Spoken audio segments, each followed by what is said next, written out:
this is Jim Ferranda, and you are listening to Third Shift. Hey, this is Joe King from Gearbox, and you're listening to Third Shift. Hey, this is Randy Barnell from Gearbox Software, and you're listening to Third Shift. Hey, this is Oscar Mike, and you're listening to Fourth Shift. No, you idiot. Second Shift. Oh my God, you are so stupid. Everyone, this is Isaac. You're listening to Third Shift. Shut up and sit down.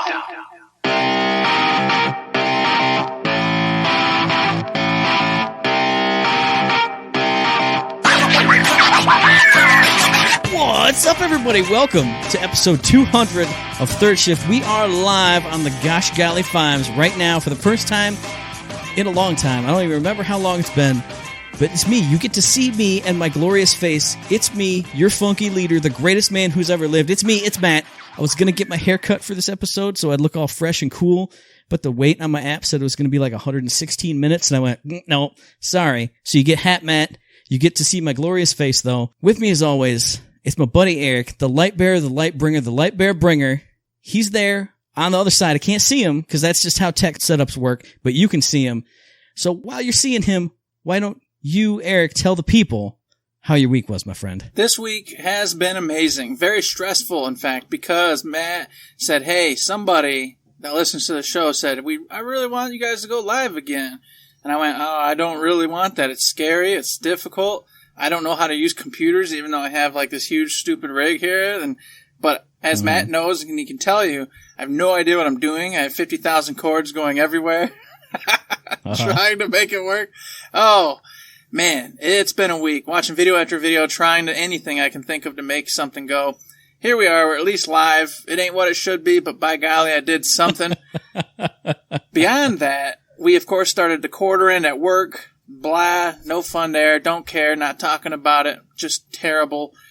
But in the real world, we have been playing some video games. We have been prepping for our next camping trip. I had to haul my camper all the way across to, town. Well, haul the way across town, meaning about 2 hours away. Dumped it off. I was like, hey, I want you guys to fix this and do this and put a coating on because you told me to every 4 to 5 years. And then the lady said, oh, sure, no problem. Well, and I drove away, and then she calls me and is like, hey, that stuff's like $600-700, so, you're going to want to do that. And I was like, what? And, I already drove and dropped it off. And then proceeds to tell me, if like your camper is looking really shiny and all beautiful, you could really wait until you start to see like some degeneration before you come in and do that. And I'm like, well, okay, well now I know to never take it in again. Just keep it until it starts to be craptacular again, which will probably be, 8-10 years? Well, guess what? I'm buying a new camper when that happens anyway. So, lesson learned. If you're buying a camper, don't worry about taking it in to be resurfaced, repolished, whatever you want to call it, for a long time. I mean, your kids are this big right now. So in 8 to 10 years, you're going to need like a triple-size camper anyway, even if they still do want to go camping with Even you. if they want to come, regardless. Exactly. Yeah. So it'll be a win-win then, but it does suck because it's going to be a lot of money getting those repairs done. Anywho's, it's still all right because now we're going to be going on a freshly sparkling, minty clean, ready-to-go camper the following weekend when we go camping once again after this whole storm is over with. And in the gaming front, guess what? We've been playing Persona 5 Royal. Not that much, though, because like I told you, I was trying to get this around. Also, been playing a whole bunch of Borderlands 3 because, the new DLC's arrived, which we're going to talk about later on in the show. And then, Control. I've been in there, rocking and rolling, having a good time. It comes and goes for me. Like, that game's fantastic, but there's moments where I'm like, alright, I've already done this, I want to get one. But anytime Ati, the old janitor, rolls in, it's just game on. Anytime the Threshold kids come on the screen, I'm laughing, loving, enjoying life every minute of it. So just the moment to moment in the cool scenes whenever you first enter the area, that never gets old either. It's wonderful. So great game. I'm still having fun playing it again. And of course, if you didn't know, the reason I'm playing it again is because my computer went poop. And I lost all my saves, all my data, everything. And I want to play Foundation, which is out, and All, which is coming out very, very soon. So I gotta get in there and do those because they are going to be fantastic because it's, of course, Remedy, and they're freaking awesome. And that's what I've been doing this week, besides living your normal day-to-day, hanging out with the family. You know the rigmarole on that. What about you, Matt? This week has been pretty terrible. I'm not going to go into that either, but it was a really bad week, especially like over my birthday weekend. It was really stressful and haggard. Things are better now, but now that things are better, I'm at work doing quarter end. Again, we're not going to talk about that because I might get fired if I say quarter end sucks and I hate my job on the show. Oh my God, please don't fire me. But in the video game front, which is the only positive front there is, been playing some Animal Crossing New Horizons like I always do. I'm excited because they do have a new summer update, which I think dropped yesterday at some point, but I didn't have a chance to download it, which unlocks like swimming and like picking stuff up off the ocean floor and a new character that can come in and like you trade your scallops with them to get unique new items, and you can, you know, take your sea life to the museum and open up a whole nother wing. Well, not another wing, but a whole nother area of the aquarium.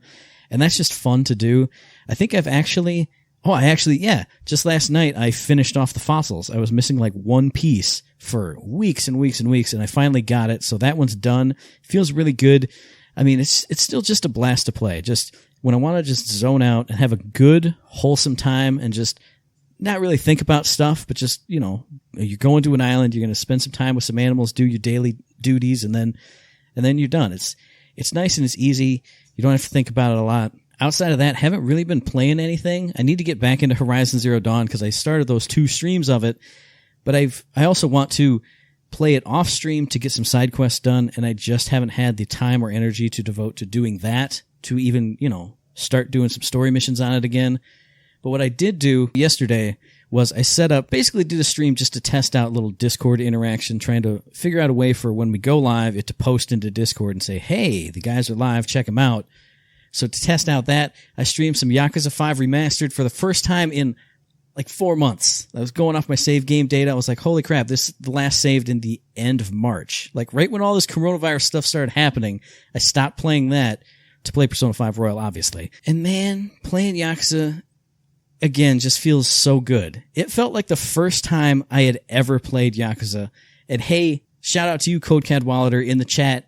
Happy 200th. Thanks for joining us, buddy. I'm glad we actually got it going. It may not be 100%, but it's going just for you out of your request.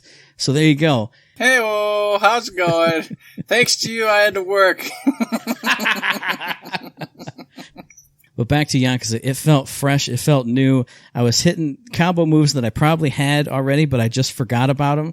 And it was amazing. It felt so cool. Doing the side quest of the people sliding down the sidewalk. That was ridiculous. What the hell was even happening?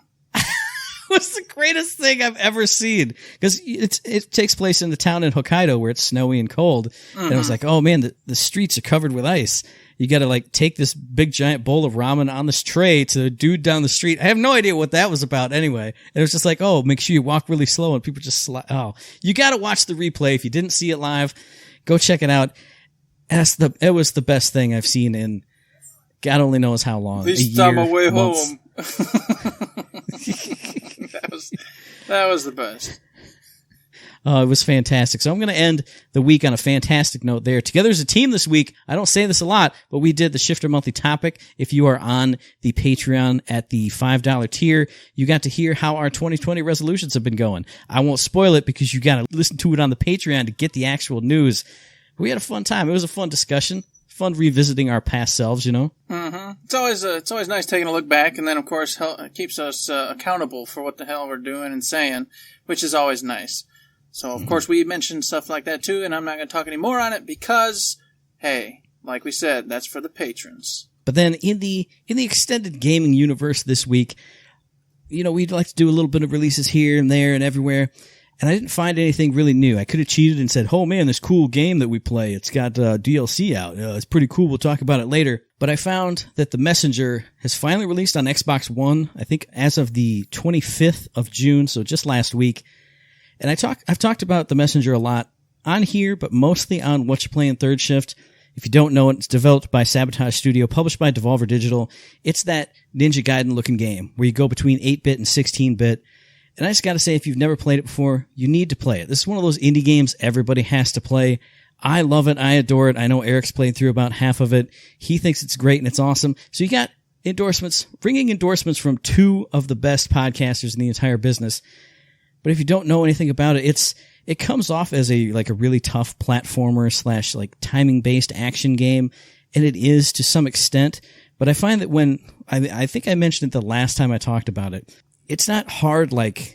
It's hard. You die a lot, but it's not frustrating because you get into kind of a flow state when you're playing the messenger it's kind of more rhythm based. You jump and you hit and you jump again and you use a tool and you jump and you hit and you cross these wild obstacles or beat these crazy bosses that you had no idea you could do. So it's hard to explain, but watch some gameplay of it, especially watch some high level gameplay of it and you'll be like, oh my God, I could never do that. But when you play it, you actually can. So it is released now for the Xbox One. I believe the Picnic Panic DLC is going to be free for Xbox One users as well. But the one thing I would say is, if you do want to wait for a sale, you can obviously get it cheap on the other consoles it's been released on. But I am in the Sabotage Studios Discord for their Sea of Stars game that's coming out. And they were talking about that and saying, hey, congratulations, we released Messenger on Xbox One. And then the next post from one of the devs was, now to work on the super complete Director's Cut edition. I went, well, but you just released it. Are you going to double dip? So maybe keep an eye out for that, or just get it for cheap on any of the other platforms because it's out for everything. It's a fantastic game. It's beautiful. Awesome graphics in that 8-bit and 16-bit style. Amazing music. I turn on the soundtrack on my phone while I'm, making dinner or doing the dishes or something, and I just rock out and have a great time. I'm thinking about getting it on vinyl, so if I ever get a record player, I could just be working in my garage as a hard-working Michigan man and just have Messenger music just spinning in the background. So good. It's fantastic. It's awesome. You can't go wrong with that. And of course, speaking of fantastic, Matt, you're jumping right into my game. Everyone's talking about it. Everyone knows about it. You knew I was probably going to bring it up. That's The Last of Us 2. Of course, published by Sony, developed by Naughty Dog. Came out June 19th for the PlayStation only. This is an exclusive. If you don't have the PlayStation, you are SOL. Now, everyone knows about The Last of Us Part 1, of course. Who doesn't? It's been talked about for years and years and years and years and years and years and years. You were in a little tale about Joel and Ellie going on this trip across it wasn't cross country, but a long distance, doing a mission, getting Ellie where she needs to be. Then you were going to drop her off, but Joel, of course, falls in love with her as a daughter, not as a lover. She's a young kid, mind you. Don't get any. It was going to get weird. Don't make it weird. Exactly. Anywho's, stuff happens, things go down, spoiler alerts, because you should have already played Last of Us 1, there's no excuse. Joel ends up, instead of leaving her to die, and of course possibly get a cure for everybody because she's immune to baddies, he goes and murders all the hospital folk there to save her, gets her out, game ends. There you go. 2 picks up years and years and years and years later. Joel's there, Ellie's there, all sorts of new people are there. Stuff happens. Not going to tell you what happens, because that would be spoiling the game. It's a very, very dark game, but of course you all should know that because the first one was. It's I don't want to call it, think Metal Gear Solid sort of. You kind of stealth around, third person, over the shoulder. You kind of go around, you get these set pieces for you, and then you get the baddies, you'll see them, and you can use your little hearing vision to, oh, there's one in that room, there's one in this room. You sneak around room to room, come up behind them, bleh. Or you could just go shoot them in the face over and over until they're all dead. But let me tell you, that's a bad way to do things because you get shot up real bad. It's not good. It encourages you to be sneaky, and I hate sneaky. This is why I will never play The Last of Us or The Last of Us Part 2 again, because I don't like it, Matt. What? I'm cracking up because I know exactly what you're saying, but when you say you use your hearing vision to see the people, I'm like a little robot eyeball comes out of your ears. Oh, I'm your hearing vision. It sounds wrong, but you are 100% right. Everybody knows what I'm talking about. Every video game does it anymore. It's just standard practice. Anyways, the game itself, the first one was awesome, but not my jam. The second one, I'm watching, mind you, not playing. I decided that's where I'd compromise at because the story itself is pretty cool, pretty awesome, pretty unique. It has its own take on zombies. Because, by the way, folks, these aren't zombies. This fungus has gotten inside of people, and it controls them. And then it starts to mutate them and change them over time into like clickers and shamblers and other baddies that you'll see as you're playing. And they all have their own unique abilities, which you got to pay attention to and then figure out how to stay away from and or take them out so that you don't end up dead. It's all really fun, all really cool. You can pick up bottles, distract people, the whole standard practice. You get hunting rifles, shotguns, pistols, all sorts of weapons, bats, the whole gambit. And there you go. The story unfolds. It isn't pleasant. It is downright brutal sometimes. Mm-hmm. And there's a lot of twists and turns in this one, which, if you don't know, has a lot of the community up in a roar.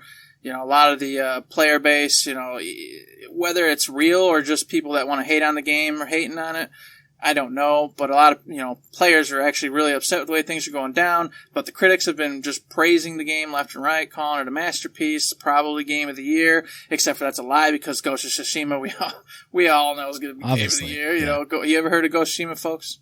Game of the year material right there. Well, and plus for third shift game of the year, Persona 5 Royal came out this year. So that's it's a over. hands It's down. over. Yeah, so it's off the table regardless, no matter what. But anyways, it's a cool game. The graphics are freaking phenomenal. The soundtrack in there so far is really good. All the ambient noises are just really on point, especially the gunplay and the human sounds. Really, really just gets you into that game. I'd check it out if I were you. I'd definitely at least go watch a couple videos if it's piqued your interest. But if you haven't played either 1 or 2, you definitely want to start with 1 because otherwise you're really not going to understand the motivations or get all the good feels that you will if you understand the characters. And also, Last of Us 1 is the game everybody loves and not everybody hates like Last of Us 2. So be starting with the good one, right? Exactly. Yeah. It's a win-win for all of us. So go check it out, Last of Us 2 or Last of Us 1 if you haven't played Part 2. Then get on to Part 2. It's out as we speak, PlayStation exclusive. Really cool game. Yeah, absolutely. And speaking of really cool things, we got another Twitch Prime sub in the Twitch chat from our buddy Real 10K Beers, and that's the perfect segue, because Real 10K Beers is the official shift code provider for the Third Shift Discord, and we got a plethora, a panoply, a cornucopia of shift codes this week. We got shift codes for Golden Keys in Borderlands Game of the Year Edition, Borderlands 2, Borderlands the pre-sequel, and Borderlands 3. So you know what I'm going to say. Hit up the Twitter, the Reddit, the forums, the Instagram. Hit up your preferred shift code provider and get yourself some free loot in any kind of game. It doesn't even matter what game you play. Get some free loot in Ghost of Tsushima probably. I don't know. Who knows? You just need to get that free loot. Go pop them keys, get them in the old chest boxes and go bloop, bloop, bloop and get it. And while you're out there popping around things, blowing up stuff, head on over to that Steam sale because Bulletstorm right now is like 90% off. You're getting it for pennies on the dollar, folks. Cheaper and cheap. And we've raved about this game for years. A lot of fun. Vulgar, silly, stupid in parts. Just awesome good times. The multiplayer is really fun. We've had tons of nights of just going in there, wrecking shop, having a great time with it. For a few bucks, you're 100% getting your money's worth. There's no doubt in my mind you're going to come away happy. And if you don't, it's because you're just a bad person. And I can't help you with that problem. You know, speaking of bad people, you're a bad person for continuing to talk about how good that multiplayer is. Because every time you do, I think, God damn, we got to reinstall that. We got to play it again because it's so good and so fun. And I have enough room on my hard drive, but I don't have enough free time to be playing another dang multiplayer game. And it just makes me sad every time you bring it up, but it makes me happy and then sad. And I don't like this roller coaster of emotions, dude. I don't appreciate it. Hey, I'm in the same boat because I was like, man, I should boot it back up and play the campaign again. It only took me like 7-8 hours to rock through it that second time. I'd love to go back through as Duke again, just hear the lines, and just have a good time murdering folks. What's to lose? But then I'm like, Eric, that's 7 hours you should be putting into Control, into Final Fantasy VII Remake, which you have to play and beat again because you lost your save at the freaking last boss. So, yeah. And of course, I have tons more to do in Borderlands 3. But our buddy Steve Cadwallader does have a good point. Even in the chat, he says, Bulletstorm is a blast. He knows it. We know it. You should know it too. Get it for 90% off on Steam. If you have it somewhere else, you might as well just get it here. It's like $2. Who cares? So that's almost free. Something that is free, that's really cool, and is for a game that not a lot of people were playing and should get some more attention. Our buddy Lowlines, who now works with Gearbox, like transnationally from Australia, or did he move down there? I don't know, but he released his Battleborn model viewer now. We talked about it months and months ago when he was like, hey, here's a beta peek at it, and he showed off Oscar Mike and like his gun and how you could, you basically view the models. You can rotate them any kind of which way. You can put the add-ons on them. It's now officially released. I don't have the link. I should put it in the show notes, but I'll have to hunt it down. But definitely go check out Lowlines. I think his name is Richard Devereaux on Twitter, @Lowlines. check it out, especially if you love Battleborn. If you want to see those characters come to life and see some animation, see some add-ons on them, if you want to play around with them. I know our buddy Mental Mars was showing off some screenshots that he got to do. I think Oscar Mike was doing some taunts, and he, got a freeze frame of it and was like, "Oh, Joe King, bring it!" His doing that usual stuff.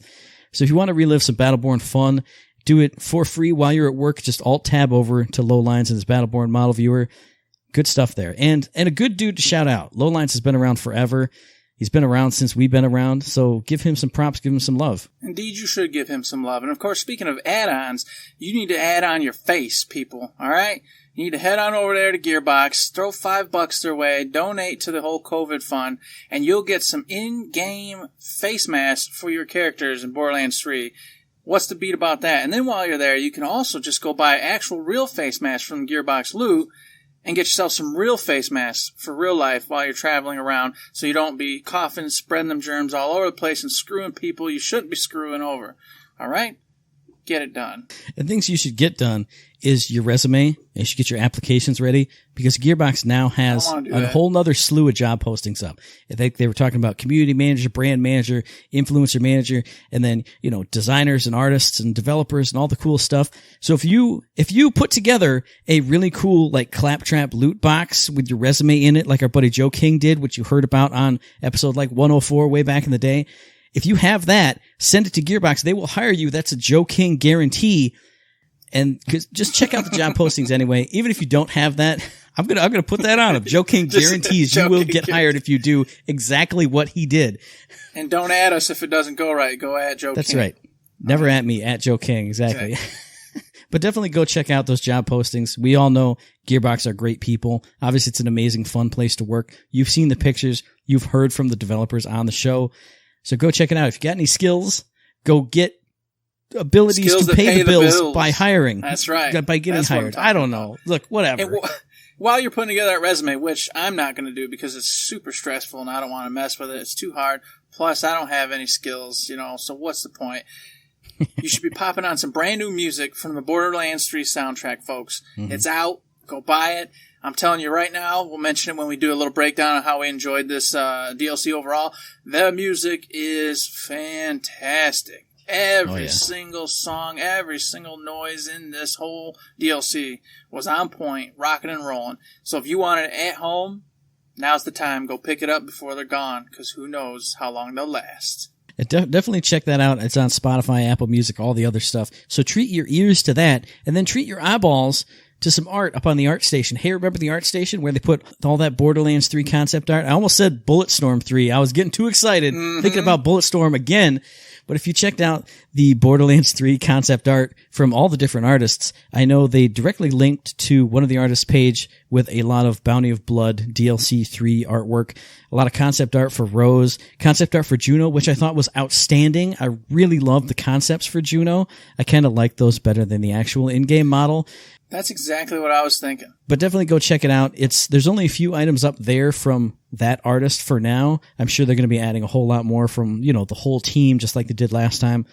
But it's really cool. Go check it out. It's a great time. Now, we're moving out of the old here-haw, and moving into these patch notes, Matt. And of course, in the order of operations, I don't really know still what you're talking about, except for the Moe's buffs in regards to myself. Mm-hmm. In general. I don't know if there's ones I missed, but the big actual buffs to Moe's and what made me what I am today, I do want to bring up because I didn't get to gush about it last time around because I hadn't played really. Okay. Moe's is a powerhouse now, everybody. I mean, with what they did to her and what they popped up and I got in there and I was like, all right, let me get hop in Iron Bear like I always do and just dink around a little bit. I am murdering people left and right. In fact, it's so nice that how it's always been for me is I'd rather not be an Iron Bear. All the time. Not be an Iron Bear. Be in regular mode because I did just way more damage. Iron Bear was just a distraction, basically. It is the complete opposite now. Now, Iron Bear wrecks face. So I'll pop in and I'm just murdering whole screens of baddies. And then because of the longevity of her staying out now, I basically clear the field before I'm even out. And then by the time I jump out, I'm still at 75%. So by the time I get to the next room, she's right back up. I'm popping in. It feels right. It feels like what Moe's was supposed to be, where Iron Bear was, part of her. You know, just like how Death Trap was, you know, the whole shtick last time around, except for that's kind of not accurate because in-game Death Trap wasn't there, but whatever. You know what I'm talking about. It was supposed to be always around. No. That's a lie. In True Vault Hunter mode, Death Trap one-shots bosses. We know that. We've told the story a million times. We've told it a million times. But, you know, that was just for us. Most folks said it wasn't there for them. We're special. But anywho, I just wanted to bring that part up because it was fantastic, and I hadn't got to play until recently with the DLC and have a good time. Moses buffs are crazy good, and people are coming out with all sorts of awesome builds right now. I seen this Daka Bear one, and I was like, "Whoa, I like that!" So I did it. I got in the old Daka Bear now, and I pop up, but I got to redo my whole spec because my Iron Bear currently doesn't take the hits like she should because I don't have her spec and or set up that way. But once I do that, the damage is insane. It's so nice. So, very, very happy. I hope they keep it around, but I do hear people rumbling saying it's not fair. It's a little OP. So, I'll kind of watch and see what Gearbox decides on that one. Well, you mentioned Daka Bear. That was one of the skills they specifically buffed. There was some other Zane skill, but who even plays Zane? I don't think there's even a Zane gang or anything. So I didn't pay any attention to that whatsoever. What I did pay a little bit of attention to in the new patch notes that dropped today, because those two buffs were in last week's, right after the show dropped kind of patch, they did enable those two formerly disabled Mayhem modifiers, Drone Ranger and, Beyond the Bounds, something like that. Anyway, if you were missing those, they're the ones that they disabled months ago and they were tweaking and trying to make sure they didn't break the game. They're back now, so find a way to break the game with those again and get them disabled once more. And there you go. That's what you do. Hey, it is what you do. And of course, if you don't know, they mentioned that with all the tweaks and all the stuff that came around last week with the big patch, that they're waiting right now. They're not going to touch much this week because they want to see how the numbers roll out with further playing, etc., and data, all that good stuff. So not much happening this week because they're just waiting. They don't want to just make hasty decisions and screw people over and get the community in an uproar. Very smart decision. In fact, I'd say you should probably wait a few weeks unless there's something just completely broken before you make any kind of big moves because, if you tweak everything every 5 seconds, it doesn't really give the community a chance to figure out other builds and other routes to power and the other characters to keep everybody equal and fair. All you gotta do is just play the exact same way that I play. Just play Flak the exact same way that I do. Get your OPQ system. Never play any gun but Atlas. That's the ultimate thing. And then we got another Twitch Prime sub in the chat. Woo! Thank you, Code Cadwallader. Our buddy Steve subscribed for 4 months. Oh my goodness. What a cool Thank dude. You, we appreciate it, Steve. Indeed we do. Indeed we do. Song for you. Very nice. Oh my God.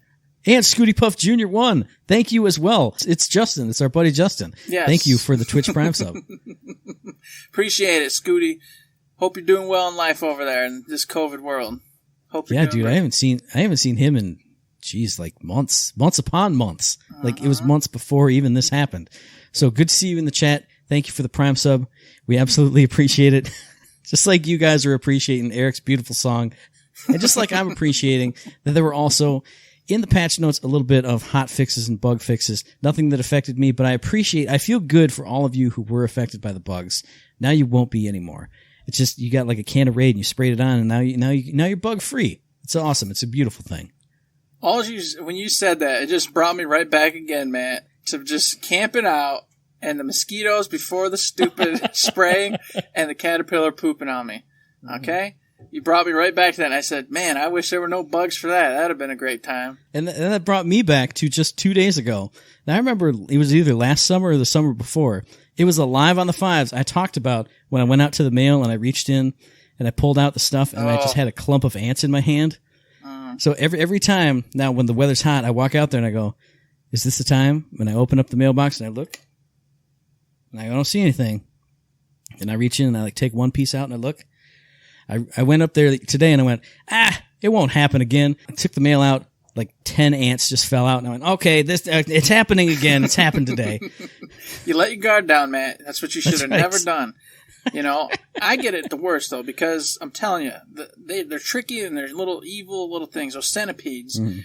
Every time, I always check my mailbox because I do not want to have a bunch of critter crawlers going all over me, so I constantly do the whole looky-loo. However, they don't just sit on top. They hide in between the mail. So I grab it. And then I start walking back, and then I feel like something going up my arm, and I'm like, what, am I sweating? And sure enough, it's always a centipede. Always. And I go, "Wah!" And I punch my arm. Get off of me. That's I don't want this disgusting. mail anymore. I will take a whole handful of ants, like, crawling and crisping all over me. Other than one, I would take that over one centipede. I don't know why, but centipedes are disgusting. Yeah, they are. They're horrible creatures. I hate them. Ugh. Hate them. But what's not horrible, what we don't hate, was DLC 3, Bounty of Blood. It came out last week. You and I both played the crap out of it. I forgot to mention it in my what did you play, how was it going.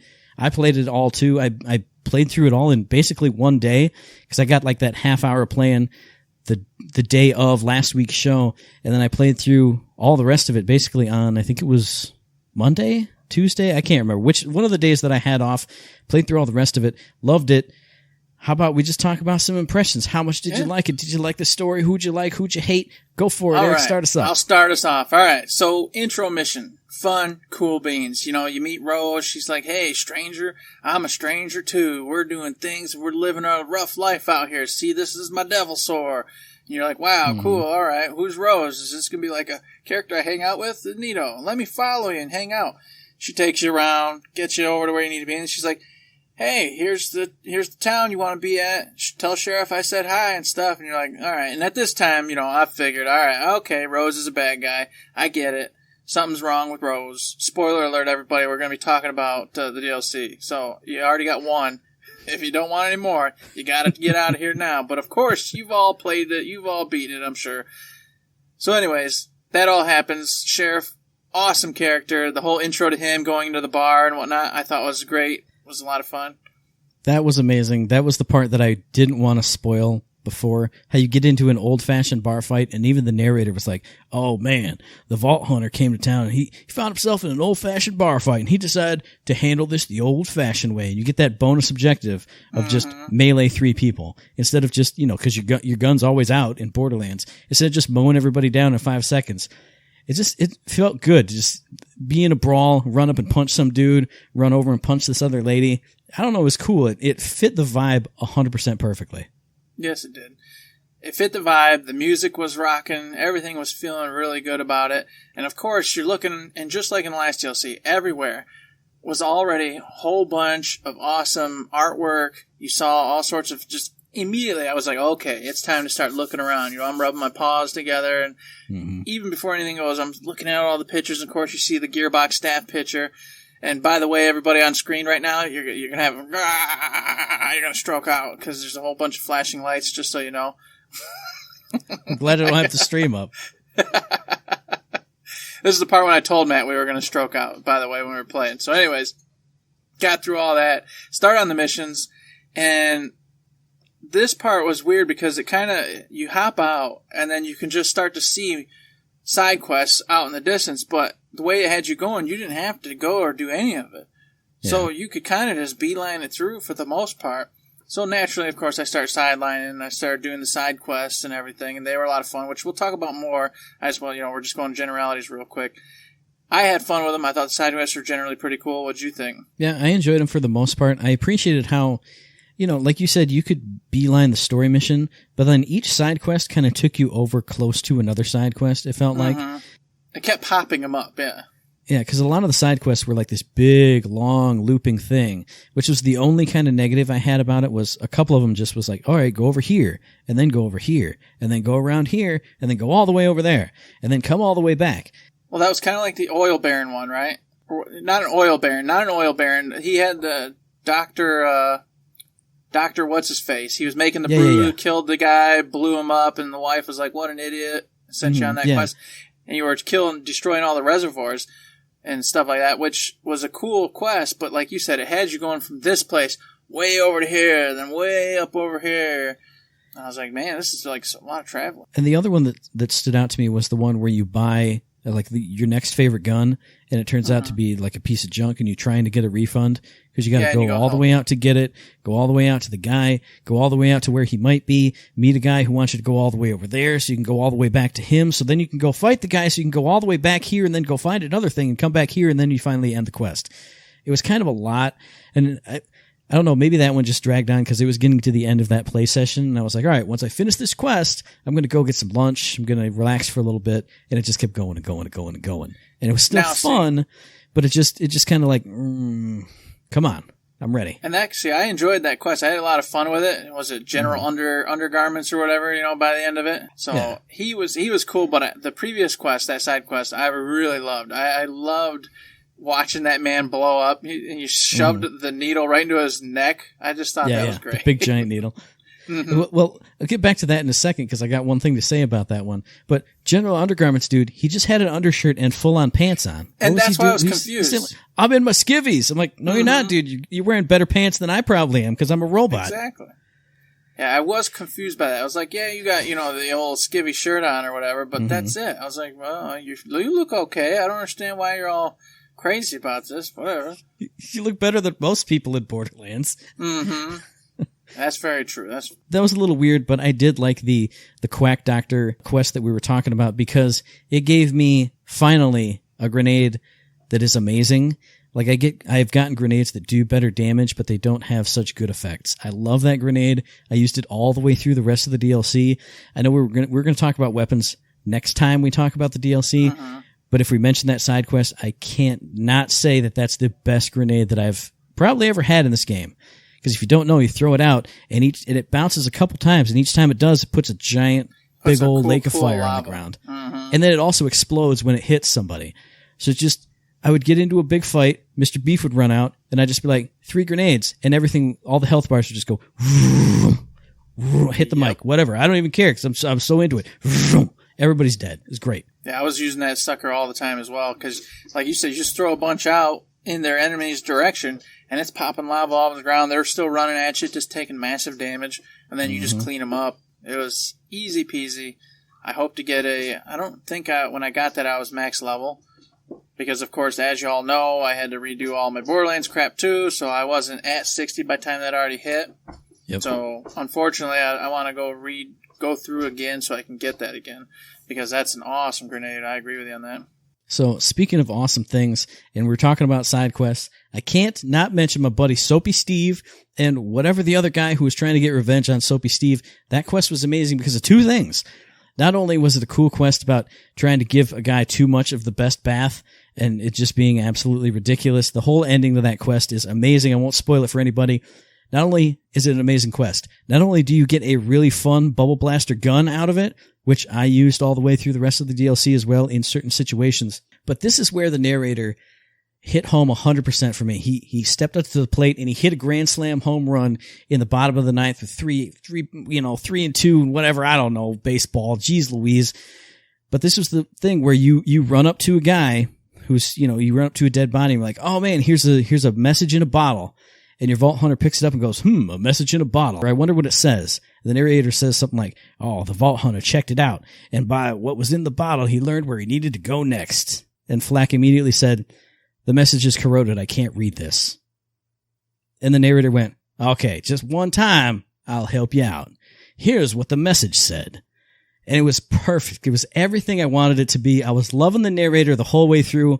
All my initial impressions of him just continued on through the rest of the DLC.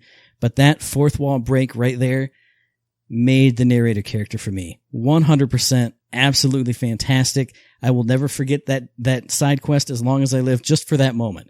I love narrators in anything. I love it when they break the fourth wall. Beautiful. Just, chef's kiss. Beautiful. And I love that part too for Moz, because Moz was like, I don't want to read this. And so the narrator's like, fine, I'll do it for you. So that was awesome. Good. But my favorite part with the narrator was actually during that whole quest where you had to go destroy all the canisters that were brewing up all the stuff for the fake doctor. Mm-hmm. Back in that area, because every time you went to a new area, he was like, and like you suspect from the Vault Hunter, wasn't just happy with taking care of business. Vault Hunter decided to do what they do best and murder everything and destroy everything. And I'm like, yes, perfect. I love it.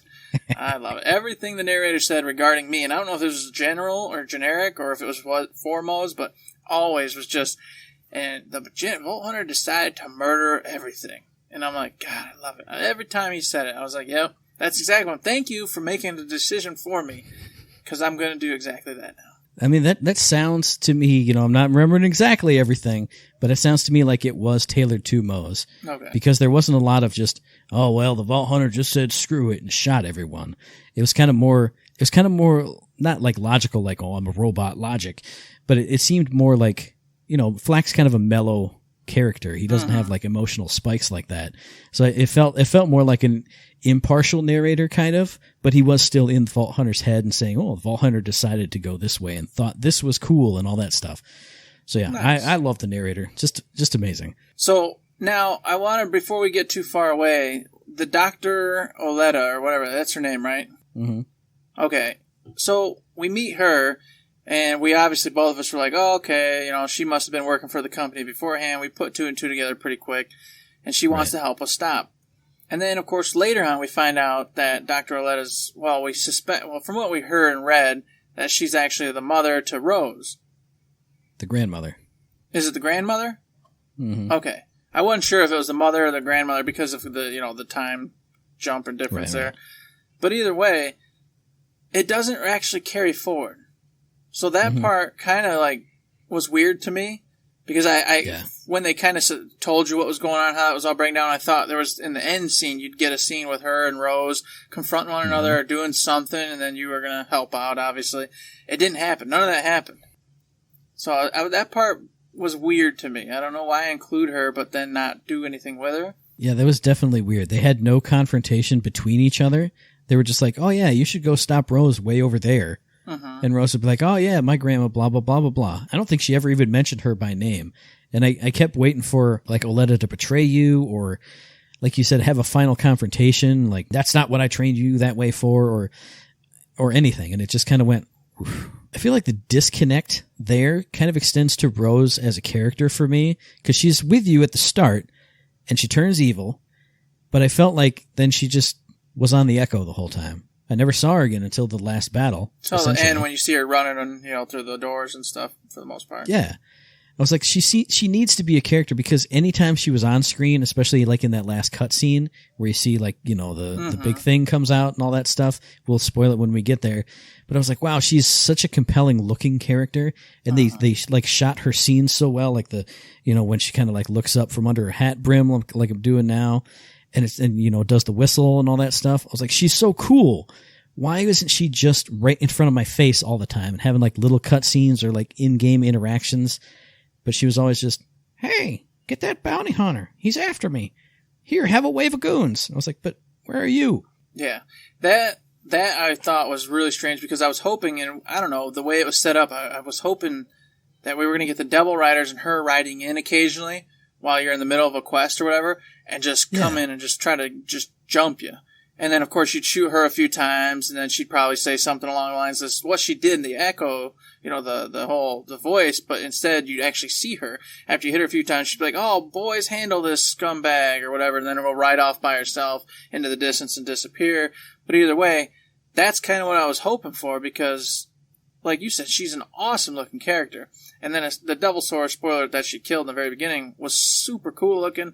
So if they'd have just gave her another one to have riding, and then have her and her boys and gals come riding in, screwing you over here and there randomly, that, I think, would have really been, like you said earlier, a chef's kiss, and really just made that character way more integral, in my opinion, to the story. Or like you said, even just have her be part of the raids that happen on the town. Because there's like 2 or 3 raids, but it's all no-name characters. Just, oh, here comes some Rotor dudes and a couple, vandals and bandits, and that's it. And I don't know, for me, they never felt like a real threat. Like, I got the story. Like, they raid the town, and, they're always after, they're always hassling the people of the town. But it happened twice, and I drove them away like nothing. I don't know. They're in the overarching story. They did a good job building the world and the story. But for not seeing Rose there, not seeing the bandits like all the time physically coming into my space and threatening me, I was always just out. Hey, go beat that camp over there full of dudes. I don't know. I felt it could have been more impactful if, like you said, they were coming in, raiding, hitting you up just on the roadside. Just, oh, here they come. Here's a whole posse of them coming through. I don't know. That'd be pretty cool. They made her look fantastic. She sounds fantastic. Everything about her was awesome. And a lot of people on the Twitter and whatnot said the same thing I was thinking too. Her and Scarlet are freaking awesome. Would make like a perfect team and team up at some point. Which, of course, leads me to the last point with her, Rose, is that they at least leave it open. They say, hey, you know what, you took care of the problem, but hey, where'd Rose go? We don't know. Mm-hmm. And that gives me the hope that they're setting something up for later with her grandmother and her, or with her and any other characters, or as some people were saying on Twitter, which, you know, I got my fingers crossed, a pre-sequel sort of deal where you get to play as Rose. That would be super freaking awesome.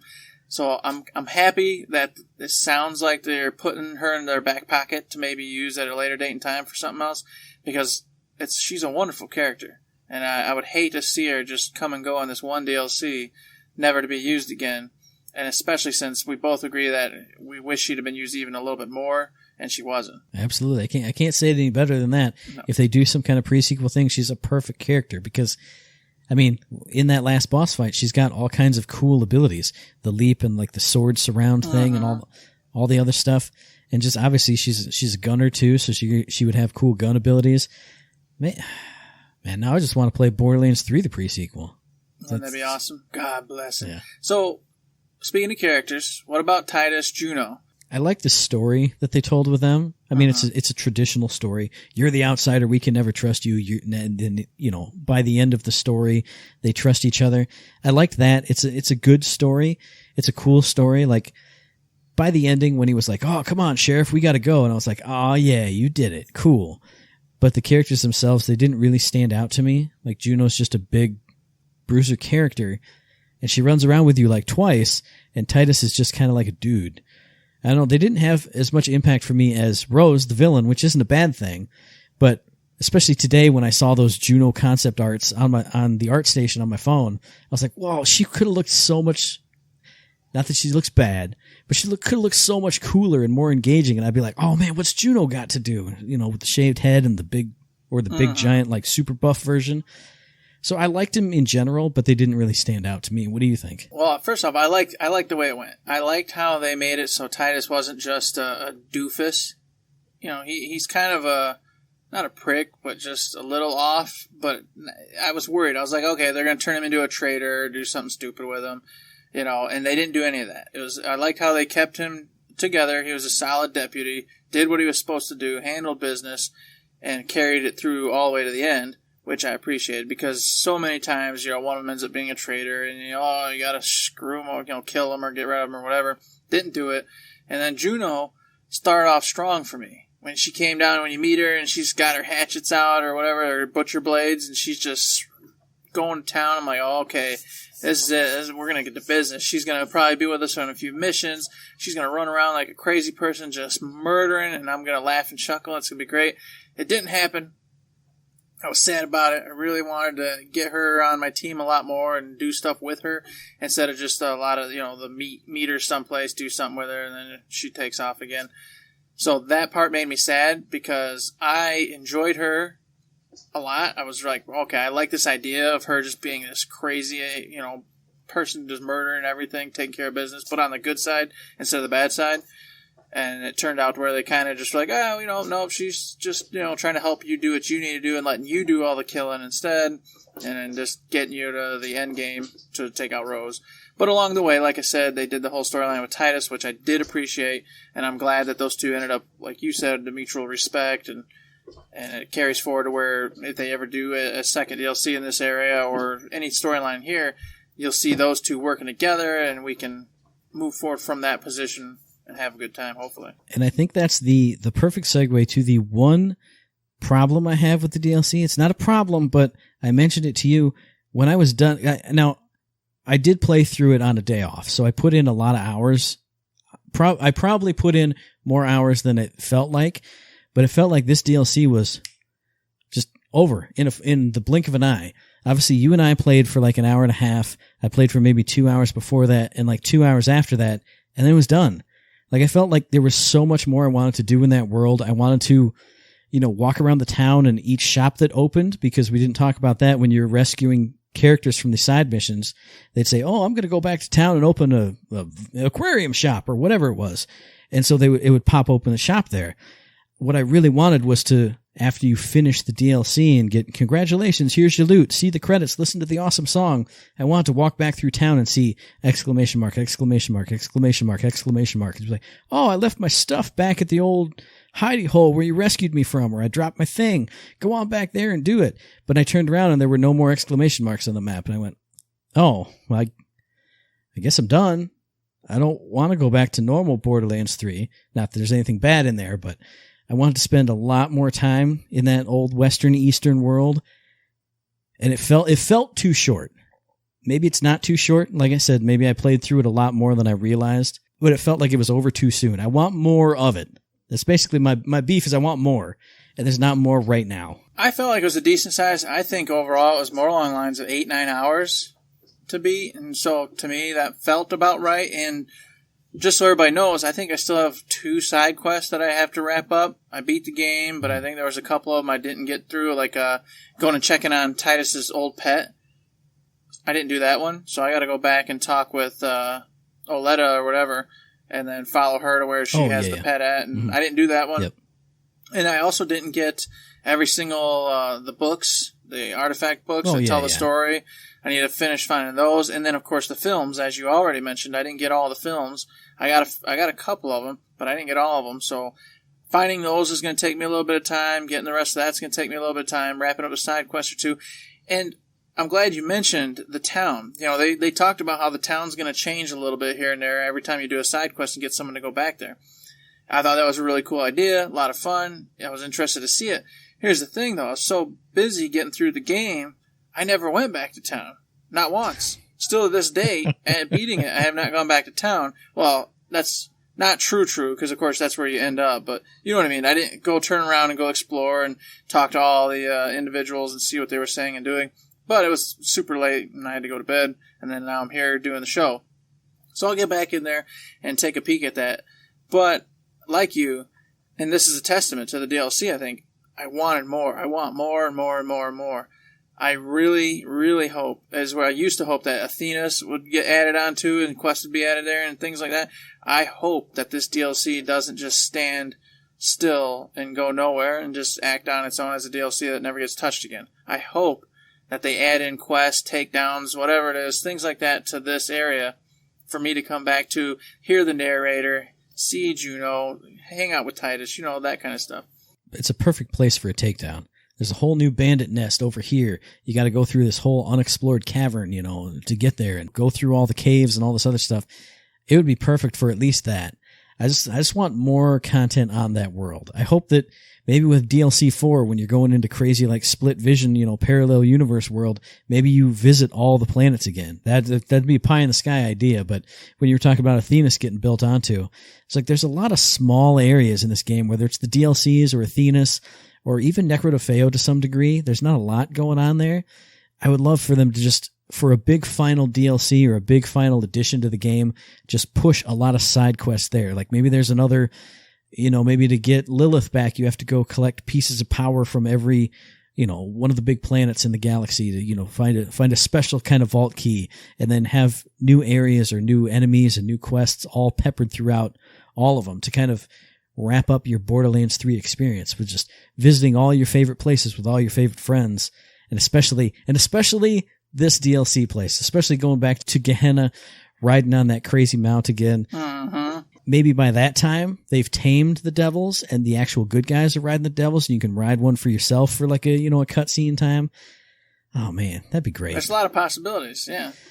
I'm just pie in the sky in it all the way here. Hey, maybe they'll just send me $1 million in gold bullion. Maybe that'd be great too. Wow, gee. Hey, well, you know what they are going to do for sure is they're going to have a world raid boss called the Meat Man, which I love that side quest, by the way. If you haven't done it, it's towards the end. You got to go off a little side path. You'll see a crazy lady there. She takes you on the quest. Go do it.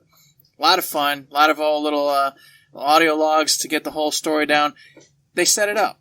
It's for sure going to happen. You're going to come back to this DLC, and they're going to have a world raid boss, the Meat Man, somewhere hidden in some shadow corner. And he's going to, when you get to him, if you're Mose, he's going to have like the Moses hat on, and whatever. If you're, Flak, you're going to have some kind of Flak robot head. It's going to be goofy. It's going to be great. I definitely know. I'm going to talk to my sources at Gearbox. They're going to go, yes, Eric, it's a fantastic idea.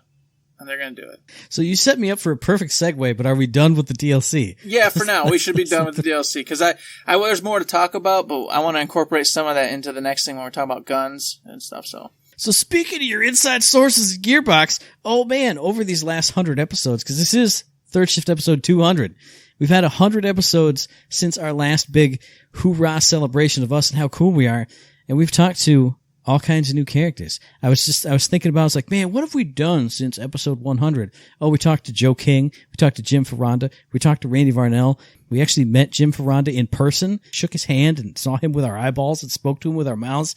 All kinds of crazy stuff has happened in the last 100 episodes. What are some great memories for you, Mr. Eric? What are some favorite nuggets from the last 100 episodes? Oh my goodness. Because we can't end episode 200 without saying how great we are and what a great time it's been. Well, one personally for me is sort of recent. It was our first con. Not the one where we met Jim Ferranda, which was fantastic and a great memory, don't get me wrong. But the first con we went to, because I've never gone to cons or done any of that kind of stuff before. I don't generally like being around a ton of people, But I was like, you know what, this sounds cool. We got to do it. So we go there and we set up we had these stupid stick figures with Elisa and Randy Pitchford. And we're over here at Jim Ferranda and we're taking pictures of them with, all three of them doing this. We even went to the little empty table with a trash can sitting there, and then we put up our sign like it was our booth and took pictures. And It was so dumb, so ridiculous. Felt like a complete fool standing there in the middle of this con with, hundreds and hundreds of people walking all by me, and we're over here taking selfies like, children. So good. I love that memory. It was a great time. Plus, since it was like the first con I've ever really went to, yeah, it was awesome. And then it got the taste in my mouth. And then immediately after, we just went ahead and decided to go to the YumaCon, which is where we met Jim. And now I want to go to more and more and more, but COVID's destroyed the world, and I can't, and I'm sad. Yeah, those were two awesome memories. Just I think I've been to like a couple comic conventions when I was a kid, but to be into here's something that I'm super into as an adult, and like, oh man, are we going to be weird? We're just two fellas going in, and then just being in a whole arena of dorks like us felt good. Like you said, doing the ridiculous heads on sticks things, getting actual responses from Elisa and Jim about those, and then even better for me was when we did meet Jim at YomaCon and walking up and him turning around and going, hey, it's Third Shift. Obviously, he'd been on the show. He'd seen our faces and we were wearing our Third Shift shirts. But like, here's someone famous from a game that we play and we love and adore, a whole series of games now, a whole bunch of games. And he's like, oh yeah, it's you guys. I know who you are. Hey, hug and shake hands and take pictures and sign, our posters. His signature's right there. It's probably glaring from the light so you can't see it. It felt like we'd actually accomplished a thing. Like Third Shift is actually a thing because this famous voice actor knows us. It was, I don't know, it was kind of mind blowing. I was like, wow, we've actually done it. We did it. And then of course, don't forget, Matt, we met John St. John. We did. Well, he had no idea who we were though. No, so it was a little bit idea. Different. But yes, we did meet him. His signature's up there by the tip. That was an awkward, fun one, though, because it's like, hey, we know you real well, because, of course, we stalk you and listen to what you say on Twitter and all this other good stuff, and have played, of course, all the Duke Nukem's, but you don't have a clue who we are. Hey, man, you're so cool. Yeah, you guys are cool, too. Yeah. Do you know about Nuke and Duke, huh? You know about Nuke and Duke, John St. John? No, I have no idea what you guys are talking about. Can't get no... Another time I love is when we were sitting and decided we would stream us eating a bunch of weird Japanese food, Oh, yeah. That was another weird, fun time. That's a good memory for me. This is really strange to do this, but you know what? Fun at the same time, and also disgusting because most of that candy tasted terrible. Not most of it, just a few. Some were just like fruity kind of, chocolate flavors. They were fine. I thought it was cool because I've seen people do that from forever on YouTube. So to actually have it and just be like, oh man, I think this is what this says, or that's what this says, and I think this is maybe what it means, and then trying it out. That was a lot of fun. And that's an actual good like Third Shift memory, like the whole team kind of memory before it all fractured and splintered off. And speaking of which, one of my good memories, I was looking back through the Patreon to see, because I put up, questions for episode this and that, trying to figure out where exactly all the guests fell.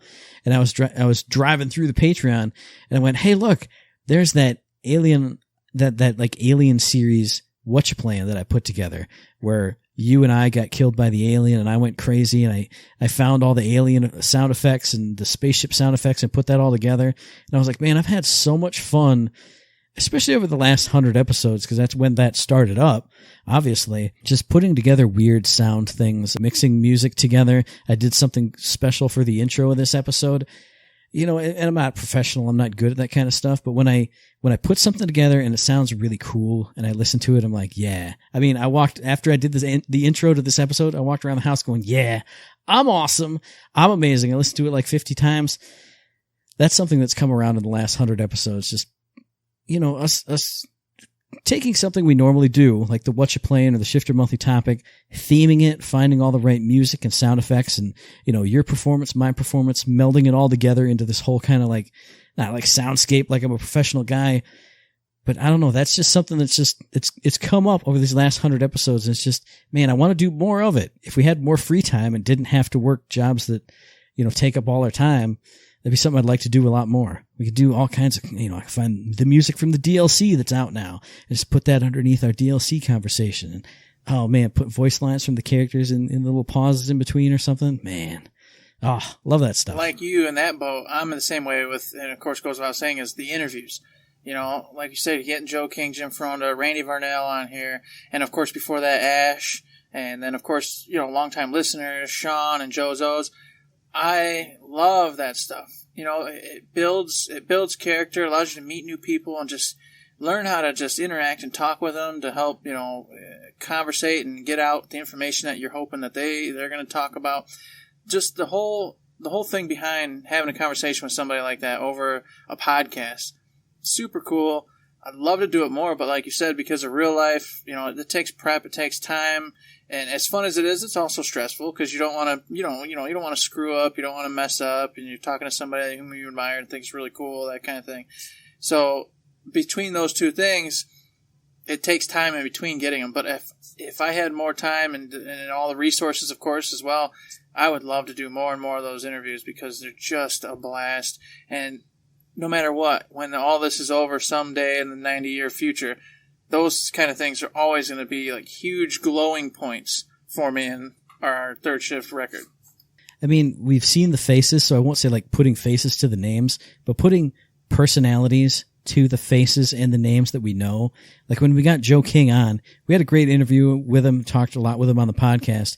But then when we went off air and we were like, hey, Joe, can you give us some advice? What are you thinking about with this and that? What direction should we go? And he sat down with, he didn't have to do it. He sat down with us, just a cool, chill dude, and was like, hey guys, look, if you're trying to do this, I suggest this. If you're trying to do that, but you're not really feeling it, I would suggest trying to go this way. And same thing with Jim Ferranda, totally cool dude. When we met him, he was just super chill, regular old dude. Same thing with Randy Varnell. He could be some, I wouldn't expect him to be some like highfalutin guy, but he's like, the head of creative stuff over there at Gearbox. And he sat down and just told us his whole story and hung out with us, told us about his book, got the sneak peek on that. And now we're beta readers on the book too. Just having a connection with those people that otherwise you're just like, oh yeah, he's the guy on that stream over there. But he came on our show and talked to us, not only for the show, but then outside of the show too, after the show, before the show, at a con when we met him. This is fantastic. It feels good because in this world of no connection with people and social distancing, we connected with some people, Eric. That's right. We did it. We did, and it's awesome. It's not something everybody gets to do. And, because you can't just walk up to a person and say, hey, let me talk to you. Well, you got to have a platform. You got to have a reason. There's got to be something there. And because we've stuck with the show, we've done it so long, and we're going to keep continuing to do it so long, we've got that reason. We've got a way to communicate with people that we admire and want to talk to, even though we don't do it often, but we at least have an outlet somewhere, that we can bring them and talk to them and do that. So definitely awesome. Hope to do it more because for me, that really just is the candle on the cake when it comes to my memories with Third Shift and what we've done. Oh yeah, absolutely. And speaking of talking to people, speaking of people we love, We got all kinds of good congratulatory messages for episode 200. Now, because of the way we have it set up, there's no real good way to play it on the live stream here. So you will have to tune into the podcast to hear the voice messages from some of our awesome people who contributed, congratulations, good job, how you doing kind of stories. But I do have two actual like text messages. One is not specifically for episode 200, but it's from one of our patrons, Joe DeSano, who sent it through, I think it was a couple weeks ago. I keep forgetting to read it on the air. So it's a simple message. He just says he's been listening and thanks. It's a great distraction during the lockdown. So thanks to you, Joe. I always love it when fans of the show write in, whether it's tweeting at us, DMs, email like Joe did, on the Patreon, in the comment section. It's always nice to hear from fans. It's nice to connect with people who like what you're doing. It feels good. So if you like what we're doing, let us know, because that feels good too. Dang straight it does. We appreciate it. We appreciate all of you, of course. That goes without saying, but we say it anyway because y'all need to hear it, because it feels good. We appreciate all of you. And we especially appreciate our patrons, one of which, SLBSRD, also wrote in to say, looking forward to 200 more episodes. Always entertaining, funny, and informative. Have been listening from the start and a Patreon supporter. Have a great 200th episode. Well, I think we did have a great 200th episode, if I do say so myself. I do say so as well. It was fun, calm, chill, great time, and I appreciate that. We love doing the show. We're going to keep doing the show. And I'm glad that there's people out there who listen, watch, etc., who also enjoy it, because that's the whole reason we're doing it, by golly.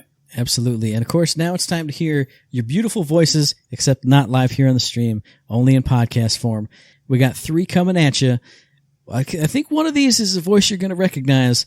One is one of our longest supporting patrons, and one is one of our oldest listeners, and a dude that we know and we cherish and we love and adore. And he also did send through a 5-star story. We actually have a 5-star story from a fan. We've been begging for it since episode 1, it feels like. Look at that. Episode 200, we get it. Woo! But we finally got it. So I'm not sure if I'm going to stick that after the outro or like after the credits part before the music, or if I'm going to stick it here. Hey, Third Shift! Congratulations on your 20th show! 200? What? Not 20. 200th show. There are 2 zeros in it. Well, that's not a very nice thing to say about him. Oh, you are so stupid. Hey, Third Shift. This is Steve Cadwalder wishing you a wonderful 200th episode. You guys have been going strong for 4 years, and I love your episodes all the time and never miss one. To Eric, the Lightbringer, I don't know how you manage to be a lightning rod for all that goes wrong in the world. Chaos, destruction just seem to follow you, seem to just hone in directly to you. But I do believe that Matt, the Inglorious Bastard, owes you a debt of gratitude, that you absorb all that chaos so he can lead such a peaceful, carefree life. I can't wait for you guys to get your food line opened up. I'm still waiting for that $1 million check to show up in the mail so I can forward it right on to you guys, because I would love to see that. I would come visit, hang out there all the time. Beyond that, I wanted to offer this one parting nugget of information. It's a secret to all podcast success.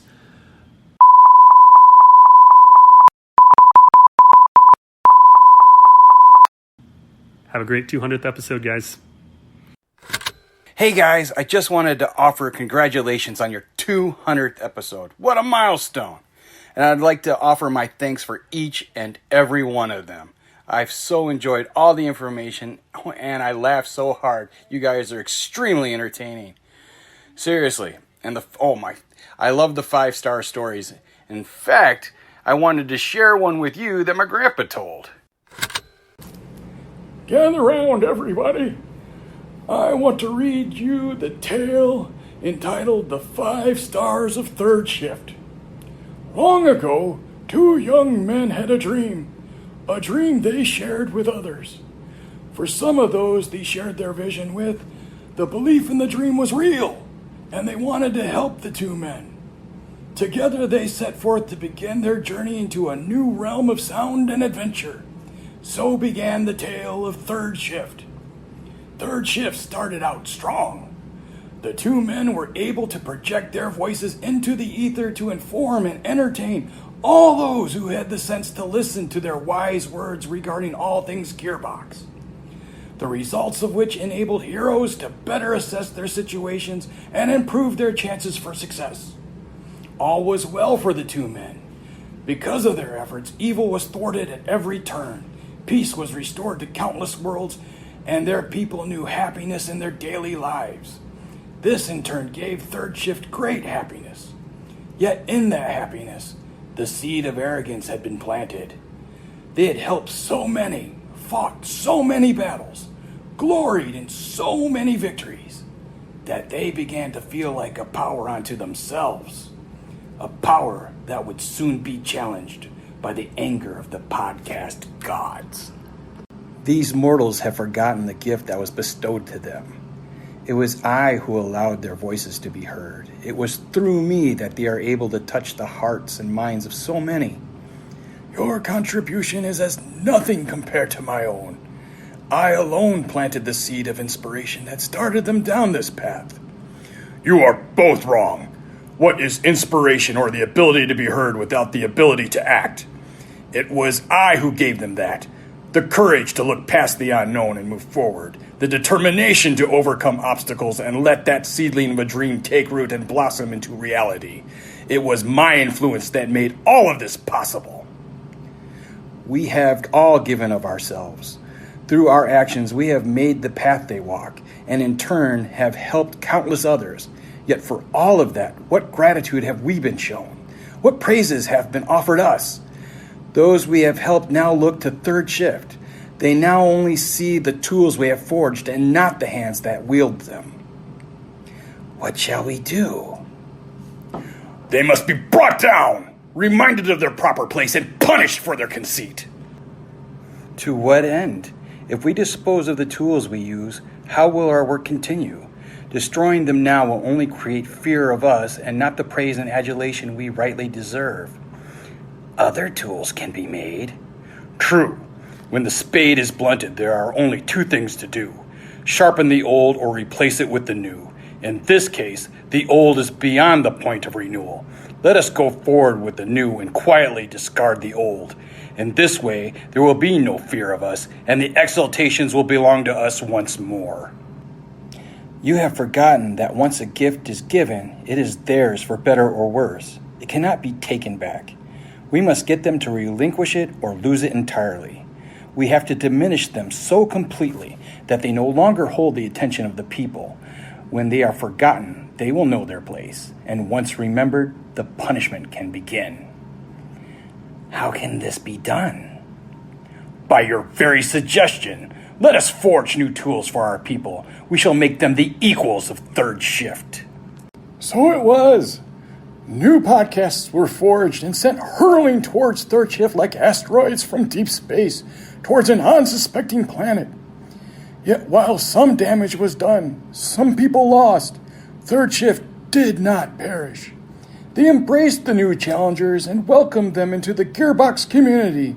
In so doing, the landscape changed with the introduction of Nirvana, Soulless Scientist, The Borderlands Show, Heralds of Minrick, and Gearbox News Network, making the world of Gearbox a more diverse and beautiful place.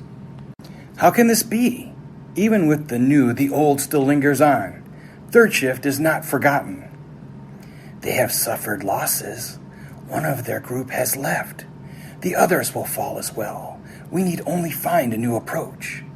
Let me inspire you with this little thought. Instead of adding more podcasts, we withdraw something instead. I understand now. If we cannot get to the roots, we can deprive them of water, thus weakening and in time removing the problem. I believe I understand what you mean. Let's get Randy Pitcher to change the company's direction. Instead of creating new games, he'll only publish them.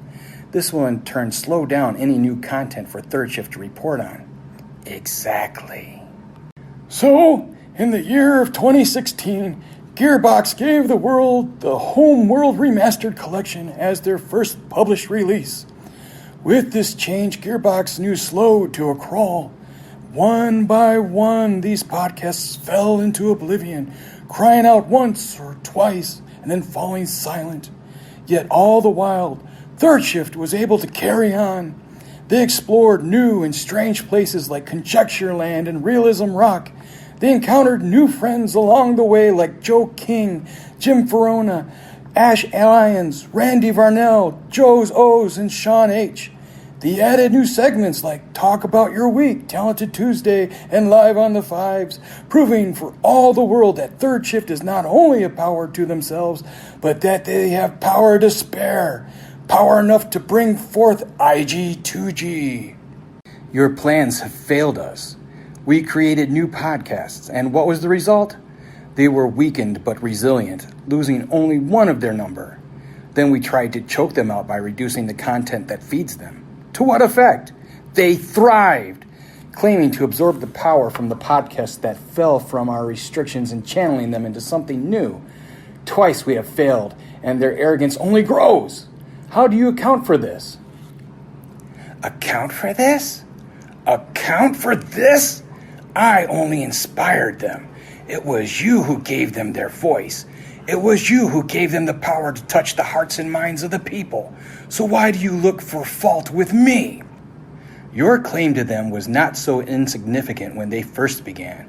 And now look how you distance yourself. So be it. Your involvement is of little importance. What does your fellow have to say, I wonder? Will you also claim your participation was so minuscule that I alone must bear this weight? You know what we did, that we did together. There is no one here who can be condemned by their actions in this. No, not even you. Though you look to denounce one of us for Third Shift, you will only find that we are all to blame. I can find no argument in that. We started out in crafting Third Shift so that we may aid others. We have tried twice to remind them of their true power, and in our kindness, we have been too forgiving. In our next endeavor, we should strive to use harsher measures. To that I say yes. No more podcasts, no more content. Let's take away all that we can and let's see just how powerful they really are. We shall place them so deeply into an informational void that they will be crushed by it. Third Shift will fall. Thence fell the heaviest blow. Third Shift was left starving for Gearbox news. Weeks would go by with nothing to show for it, and in time, another member of Third Shift would fall. Still, the dream of Third Shift did not die. Despite all the hardships and obstacles placed before them, the two young men persevered. With their vision before them, they found that they could take power from those who fell around them. By absorbing IG2G back into Third Shift proper, they could sustain themselves. Their love of gaming, and by extension, their love of the gaming community gave them all that they needed to inspire each other, to take action and continue onward no matter what.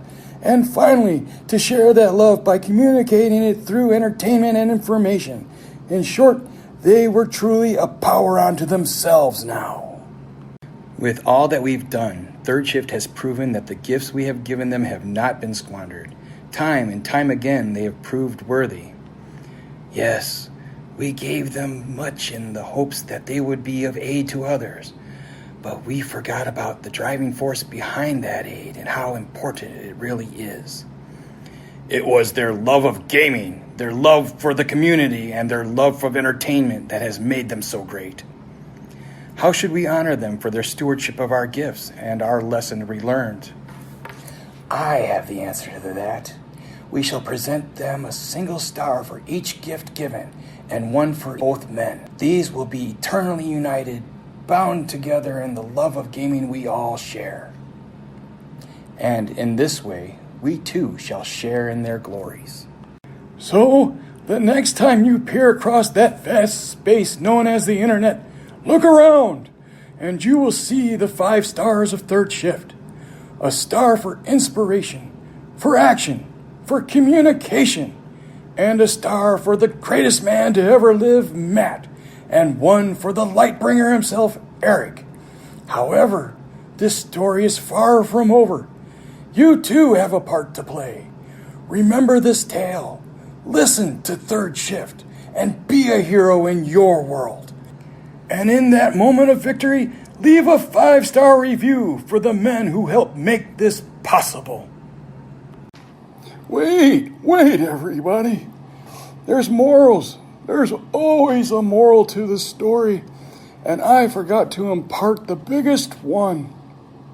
And that is, after 200 200 episodes. Randy Pitchford, Third Shift really deserves 5 stars. So what are you waiting for? Give it to him now.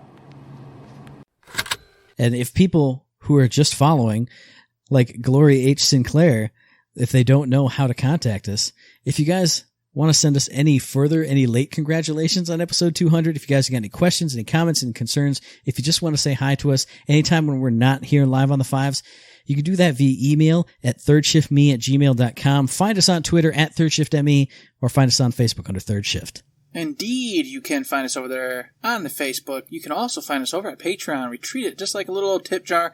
You like what we're doing, you want to support us, help us out in any way, shape, or form, consider heading over there, throwing $1, $2, $3, $5, as Matt says, will get you all the cool patron stuff. You get to hear about what we're talking about in our real lives, whatever it is we decide to talk about and do. That'll be there for you.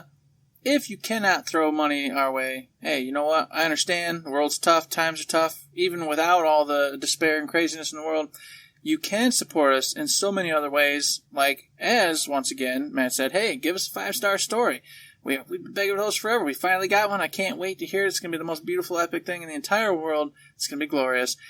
But you can do that. You can go to Twitch, subscribe, follow us over here, where we're chilling out, hanging out. If you got the Amazon Prime, that's a free $5 subscription. You could also go ahead and do the Facebook likes, 5-star ratings over on the iTunes. All that gets us up in the charts. You know the deal.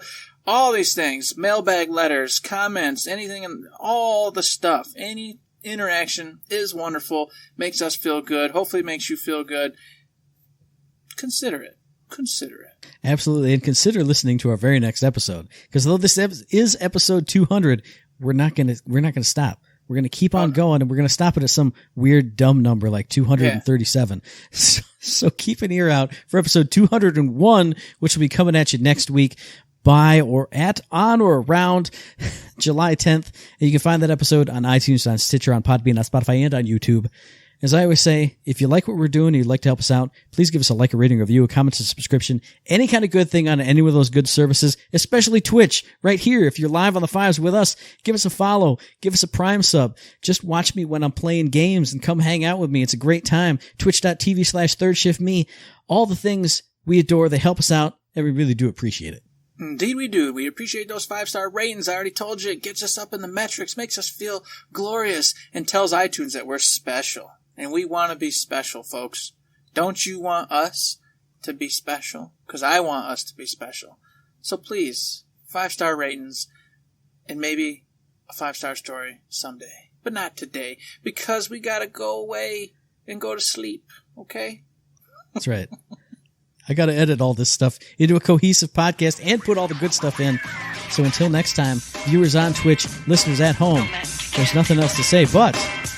Don't forget to say...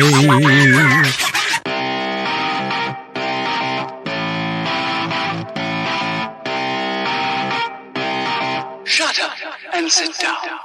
Thank you all so much. We appreciate you. Tune in. We're still going to be around next time. Yes. Oh, yeah. Wait. I can't wait.